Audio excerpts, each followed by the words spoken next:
Hello, this is Chris Morales. Kelly McCabe Simon. Susan Holland. Ashley Jones. This presentation is about the Elementary and Secondary Education Act, the Every Student Succeeds Act, the Achievement Gap, and Universal Preschool as an initiative to address the achievement gap. Here's a video clip that defines the achievement gap and further explains universal preschool as an approach to closing the gap.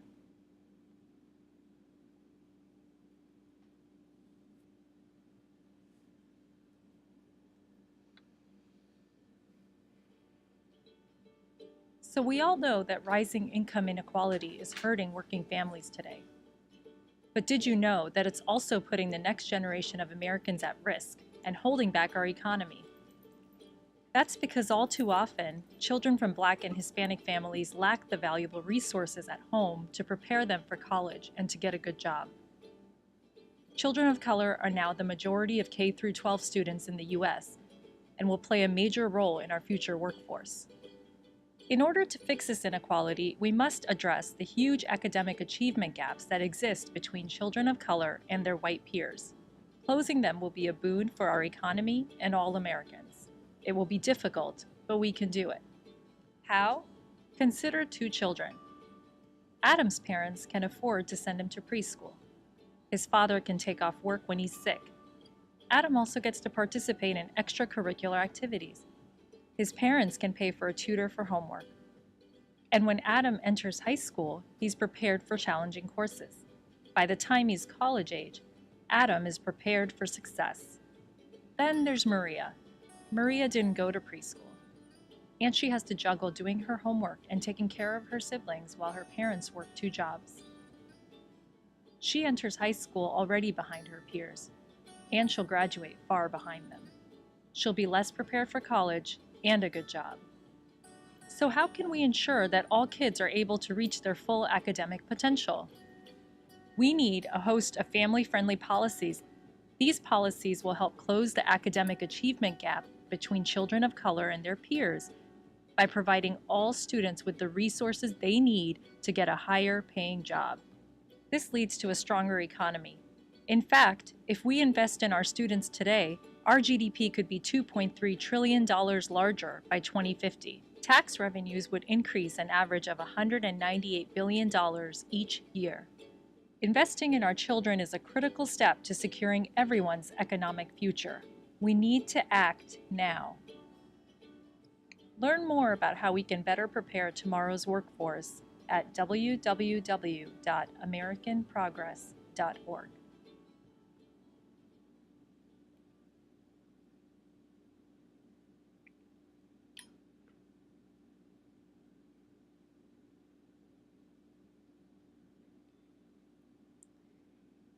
Here are some key definitions that will help guide your viewing of our presentation. It is important to emphasize that high-quality preschool programs, not simply providing a preschool education, is essential when looking to close the achievement gap.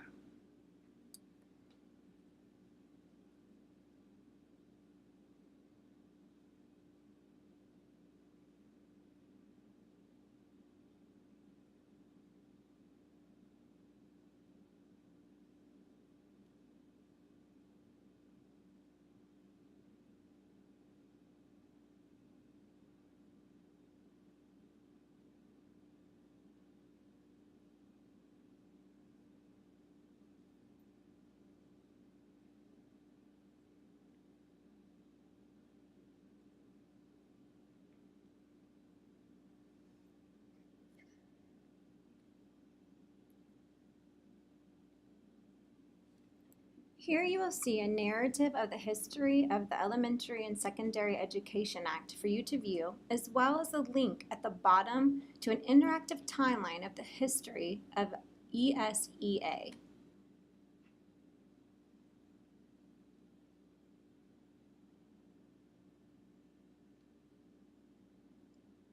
Please take your time to look through the timeline at the end of this presentation. However, we'd like to point out some key milestones that led up to the implementation of ESSA.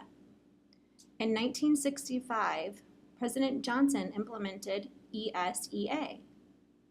In 1994, President Clinton renewed ESEA, which called for states to develop standards and align tests for all students. In 2002, President Bush signs in No Child Left Behind. By 2015, at this point, the reauthorization of No Child Left Behind was still being debated. But now we know on December 10th, President Obama signed in the Every Student Succeeds Act, otherwise known as ESSA.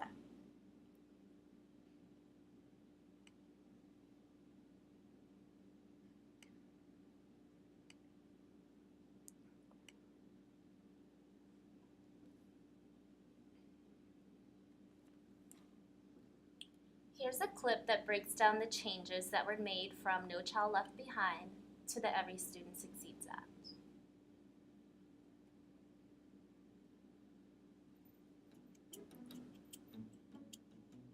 You've probably heard of No Child Left Behind, the federal education law that's been on the books since 2002. The era of No Child Left Behind, a law a lot of people really hated, is over, and the Every Student Succeeds Act has replaced it. There are a lot of questions now about how ESSA, as it's called, will work. So how is ESSA different from the No Child Left Behind Act? So No Child Left Behind put a lot of power in the hands of the federal government. They were kind of the big dog on the block. And ESSA seeks to really roll that back, giving states and school districts the chance to call the shots on things like testing, teacher quality, and fixing failing schools. No Child Left Behind is working. This bill makes long overdue fixes to the last education law. Do kids still have to take tests every year? So let me think about that. Yes, kids still have to take yearly tests in reading and math in grades 3 through 8, plus one time in high school. And schools still have to report test scores. How does ESSA rate schools differently? Good question. So even though kids still have to take those yearly tests, ESSA wants states to look at a broader range of factors. States have to pick at least one other indicator that gets at whether kids have the opportunity to learn. That could be access to advanced coursework, maybe school climate. Plus, ESSA gives states a lot more flexibility when it comes to the tests themselves. Districts could decide to have high school kids use the SAT or the ACT instead of the state exam. Plus, under ESSA, a handful of states can experiment with new forms of testing, allowing students to work together on performance tasks instead of those fill-in-the-bubble tests that we're all used to. What kinds of requirements does ESSA have for teachers? So under No Child Left Behind, teachers had to be highly qualified. That meant that they had to have a bachelor's degree in the subject they were teaching plus state certification. A few years ago, the Education Department gave states some wiggle room on that requirement, as long as they promised to evaluate teachers in part based on student test scores. As it ended up though, a lot of teachers found that frustrating. It was really hard to get those evaluations right. Under the new law now, states are in the driver's seat when it comes to teachers. They can decide if they want to stick with highly qualified or those evaluations based on test scores, but they don't have to do either. And what does ESSA say about the Common Core? So ESSA says states must set standards that get students ready for college without the need to take remedial courses. But the federal government can't tell states what their standards should be or encourage them to adopt a certain set of standards, including the Common Core. What does ESSA say about low-performing schools? States will still have to identify and fix the bottom 5% of schools and those with really high dropout rates. Hold on a moment. Has ESSA already hit schools? Not quite yet. It won't be fully in place until the 2017-18 school year. Many of the decisions about how to judge student performance, improve schools, and hold teachers accountable are going to have to be made by states and districts. If they choose to stick with what they're doing now, things aren't going to change very much. If they go off in a very different direction, though, we could see big changes.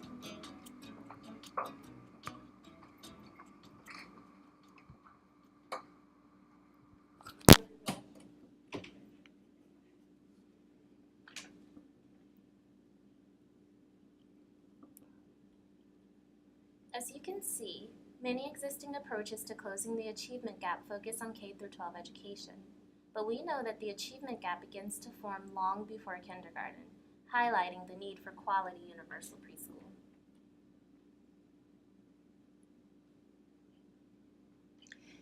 Now that you have an understanding of the differences between No Child Left Behind and ESSA, we will address the research on existing targeted approaches and why a universal approach would be more effective. Research reveals that while Head Start reaches many students and their families, it does not reach all low-income families. Providing universal preschool will allow all low-income and minority children this opportunity. Interestingly, research shows that economically disadvantaged children learn more from classmates who come from more economically advantaged backgrounds. A universal preschool approach would be a possible way to exemplify this fact.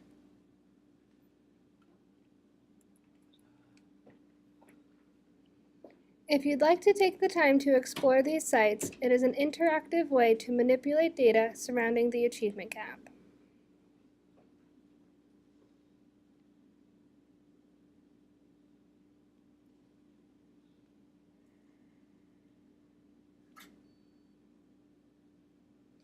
Here's an assortment of recent news articles about the achievement gap. Please take the time to read the summaries under each article.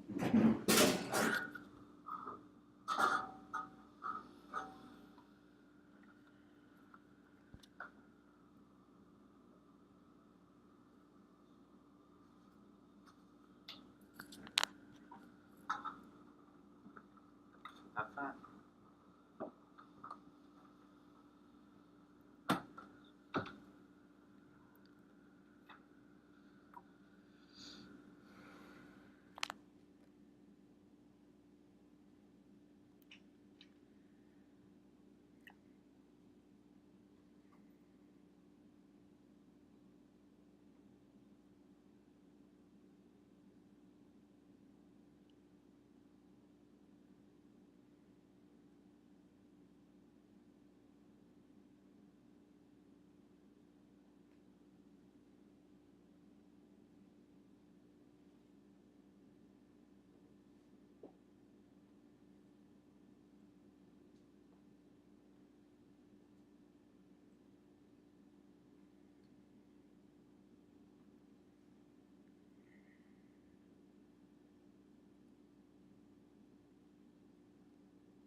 On the following slides, we will share how this policy has affected us professionally.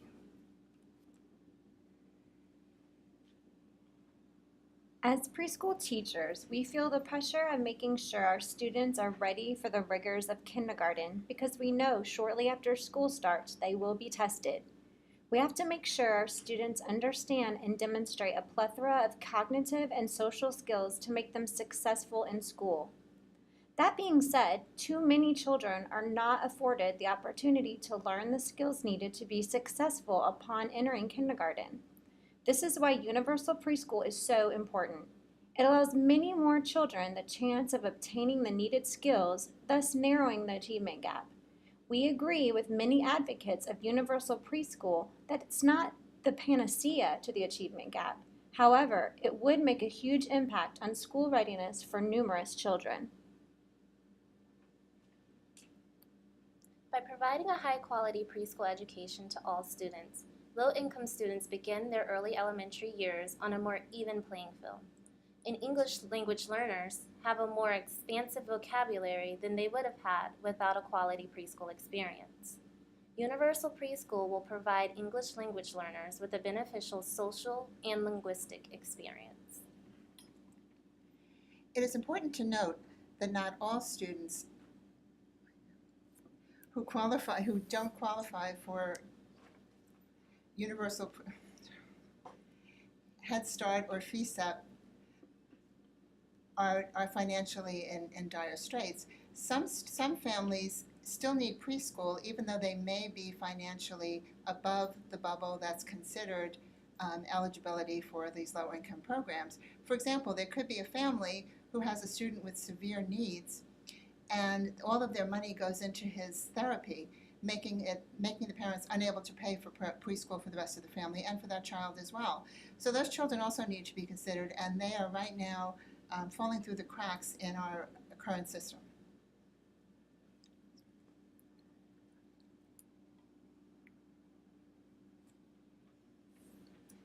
For my interview, I interviewed a child care center director in Eastern Henrico, Virginia. The child care serves 65 students who are predominantly African American. The children range from 2 days old to 12 years old. Most of the students are from low-income families and they receive needs-based assistance to pay for the child care. In my interview, when I asked the child care director about parent engagement, she replied that very few parents came in to volunteer during the previous school year. Most of the parents were what she called hands-off and not involved in their child's learning in the classroom. Most of the parents said that they were very busy, and she noticed that many of the parents had 2 or even 3 jobs. So when they dropped their children off at the daycare center, they were running out of the door quickly trying to get to work. Although these parents worked many jobs, they were still interested in their child's education and in their preschool experience. The child care director told me that she always has a big turnout for preschool graduation ceremonies. From this interview, I concluded that these parents are very interested in their child's education and success, but due to time restraints, they're often limited in what kind of engagement they can participate in. By providing universal preschool, we provide children who may not have the resources at home or the family engagement at home due to time restraints. We provide them with a rich early childhood experience. My story involves a young Iranian immigrant mother of 2. When I met her, she was living in a shelter. She had just left an abusive relationship. The woman had found a part-time job, and her older son was in elementary school and her younger son was in my non-categorical special ed preschool classroom. He was found eligible under language delay. This family was also dual language. Almost immediately upon entering my classroom, it became apparent that this child was not a special education student. He picked things up very quickly, and in a few short months he had mastered all the goals on his IEP. We wanted to move him out of special education. The mother told me that she needed childcare for him or she could not keep her job. We were fortunately able to expedite his FESEP application with a social worker, and he was accepted to FESEP. At that point, the mother did sign his IEP, and we dismissed him from services. The mother did tell me in the interview, though, that had he not gotten into the FESEP program, she would have not signed the IEP, and it would have been a stay-put IEP, which means he would have stayed in special education. This mother needed childcare so desperately for her son that she would have kept him in a special education classroom rather than moving him out. This child did need to be around other students. Universal preschool would be a way that this parent could have her childcare and this little boy could have the rich, enriching experience that he needs in preschool.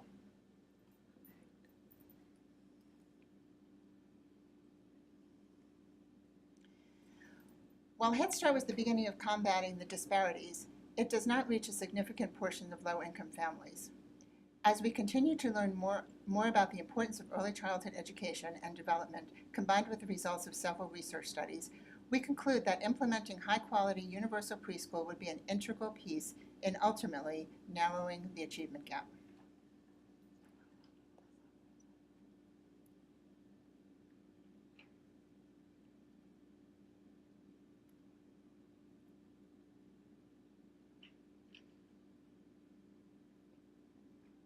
Here are some recommendations to improve early childhood education through high-quality universal preschool.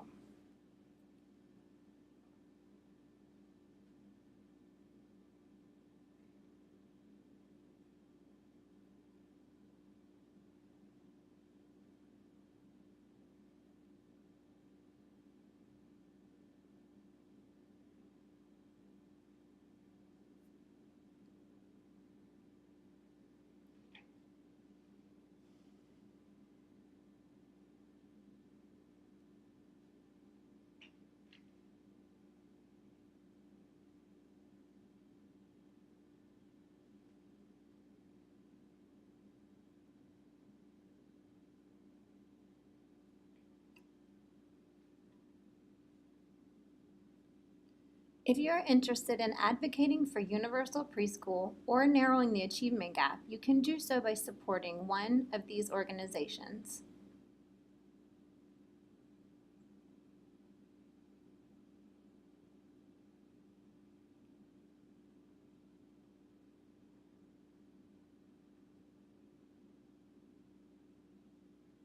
This organization includes a section on how best to advocate for a variety of educational topics and policies.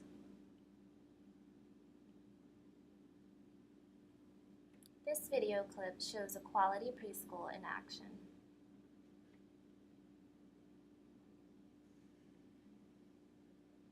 Draw a line, use your finger in the air. A circle and a line makes 9.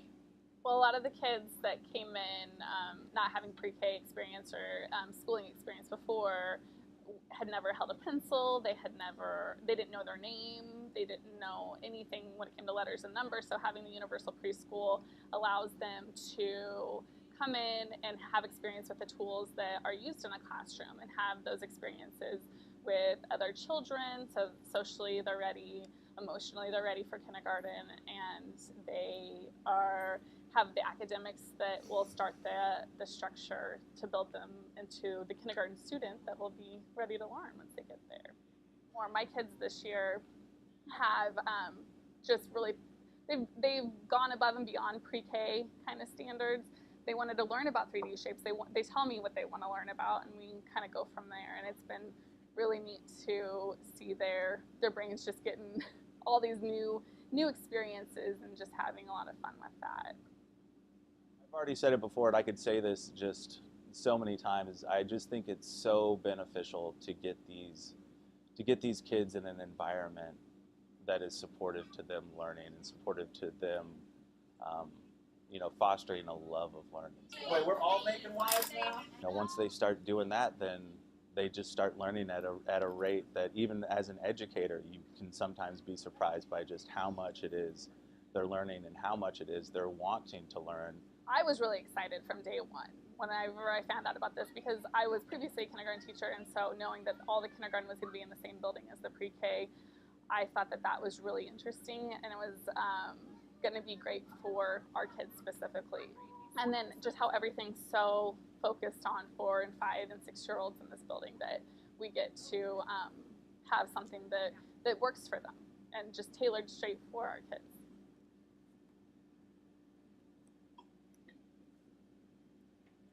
By implementing universal preschool, we will create more diverse classrooms where children can learn from each other. Children from different backgrounds bring a range of experiences, which will contribute to the early learning of all children involved.